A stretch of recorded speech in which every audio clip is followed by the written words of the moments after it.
Good morning, Diecast folks. Joe here from Ignition Diecast, where we are assembling the world's most complete crowdsourced Hot Wheels mainline collection in the world. And if you'd like to come contribute to that project, see the link in this video's description or visit ignitiondiecast.com. Yesterday, I'm a little sunburned because yesterday there was a NASA event at Road Atlanta. National Auto Sport Association. NASA is pretty popular here in the Southeast. I think SCCA is more popular out west, but they're pretty similar organizations. They do club racing at various racetracks around their regions, and it's broken out into regions. So there's a NASA Southeast region that does like Roebling Road and Road Atlanta, and I think Sebring. But they're really cool events. It's grassroots motorsports. It's not like a money game. It's more like cars that people built themselves or with their friends. There's a few people there with 911s and very high-end race cars that they built themselves. But for the most part, it's cars, I would say, under $40,000. Like a lot of Mustangs, older Mustangs, older BMWs, things like that. The most fun classes are Spec E30 and Spec Miata, because those are really low-end cars, probably like 15,000 or less. And the racing is outrageous. Like a lot of those guys know each other, so they're making car contact, they're drafting each other. It's extremely competitive, and they're racing for points, and they're racing each other. So the competition is fierce, and they don't really care that much about their cars because they can just zip tie it or JB weld it back together again on Monday.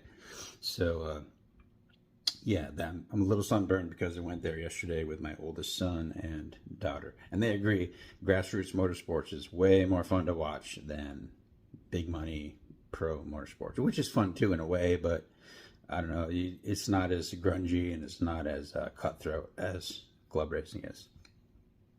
So it's show off Sunday, and I guess I'll show you some stuff.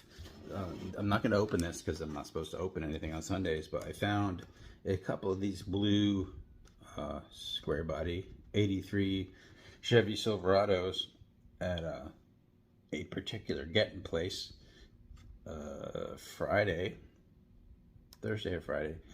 And I was pretty pleased about it. I must have gotten there right before Kevin did, because this is like the first thing that he would have bought all of. You never ever see these. I guess I must have caught a restock. So in that way, it's kind of like the lottery. So I kind of collect, I guess I do collect these. So let me show you what I have. So I have an 83 Chevy Silverado box, but it doesn't have a ton of examples in it. These are the 10 that I have, and there's a lot of them. I think there's like 45 of this truck, and it's never been retooled, so 45 of the straight old original casting. There's a whole story behind this one, but that was a nice find, and then I grabbed one of these new ones. I don't have the Super. I have had this Super Treasure Hunt version of this blue one a couple times, but sold them before. I don't really need one myself, but the one is needed for the archive. So I'm not sure what I'm going to do about this when it exceeds 24. I think maybe 2 boxes. I don't know. It's not a super priority because most of these are pretty expensive, and I don't like spending a lot of money on cars, on one car. So there's that box.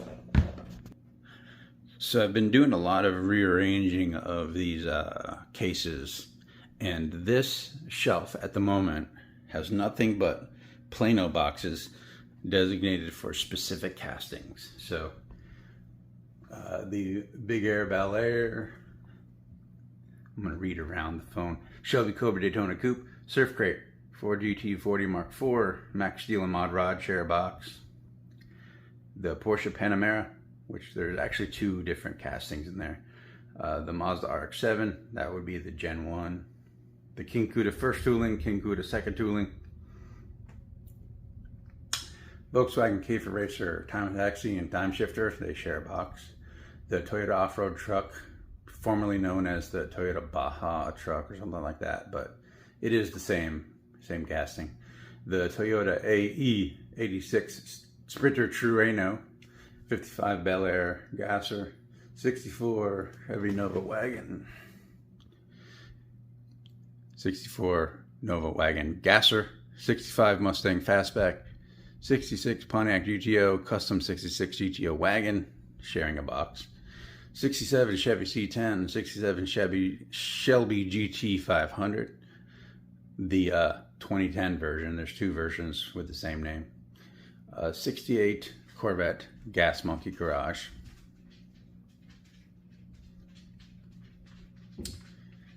I'm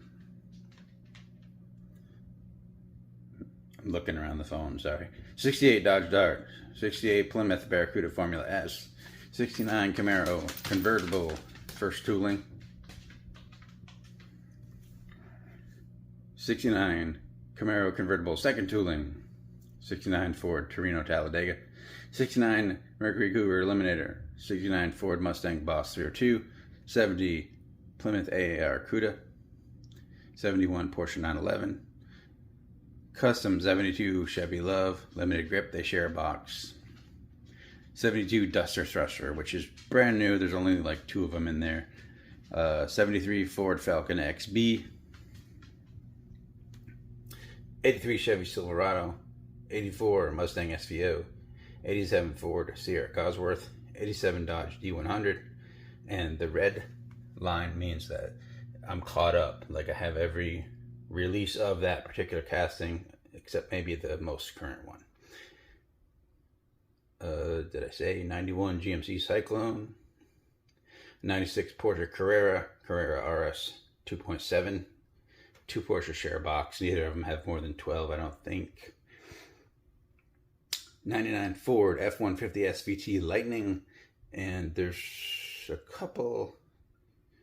something about that box. There's a couple different castings in there, but I forgot what the deal was. I think they have two. Hot Wheels has two castings with the same name or something like that.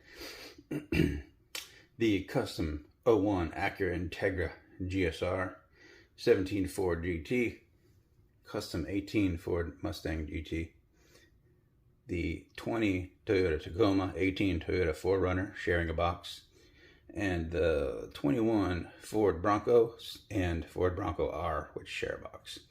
So those are all specific castings. And everything else, one sec. So there's some more Plano boxes over here, but these are more like general models, like Corvette race spec, first gen Corvette C1s, Corvette C2s, 70 Chevelles, 60 Chevelles, Chevy Novas, Dodge Vipers, Dodge Vans, NSX, because no particular casting has really burst out as far as like having more of them than the others and requiring their own case. A couple more over here for Nissans, R32s, R35s, and Nissan Z cars. And then we get to the Kislanes. So those mostly are devoted to makes like Ford cars, Dodge trucks, Datsun, and hold on, they're all over the place. Ford GT40s, GT Race, share box, GM cars, Jeep trucks, Honda Civic Type R's, Koenigsegg, Lamborghini, McLaren, Mazda, Nissan, Subaru, Toyota cars, Toyota trucks, Volkswagen Golfs, Volkswagen Transporters, Volvo, a box devoted to just Hot Wheels and muscle cars, mostly, I guess, all fantasy cars, and just miscellaneous stuff that I can't part with, that I have few enough of that don't even fit in any other category, really. And out in the open, I have general Porsche collections, first half of my Team Transports, second part of Team Transports, stuff on the wall, on Plano cases mounted on the wall, Audi, Nissan, Supras, Honda Civics, Corvettes. Here's stuff I don't even collect, like this stuff that I just sort of have stumbled upon. They either don't fit in a box, like these full-size Chevy Silverados, or these surface school buses. And then there's other stuff that, like, I don't know why. And back here, Mustangs, Chargers, Challengers, Camaros that don't have their own box, and Firebirds. BMW, Mercedes, Porsche GTs, and Porsche Matchbox that are just squatting here at the moment. Unimogs, some trucks. I think John RF sent me all of those. Some Maestos, which I don't know what to do with at the moment, and some miscellaneous trucks and Legends Tours things, haulers, and yeah, so there's stuff out in the air on shelves. It's supposed to be my primary collection, but I'm more focused on the specific castings at the moment. These boxes down here. But last time I counted, I had over 80. I think last time I counted it was 79, but it's probably like 83 or 84 different collecting threads. So it's pretty bad. It's a total addiction, obsession. Takes up way too much of my life, as you can probably relate. So talk to you Monday, Muscle Car Monday. Tune in.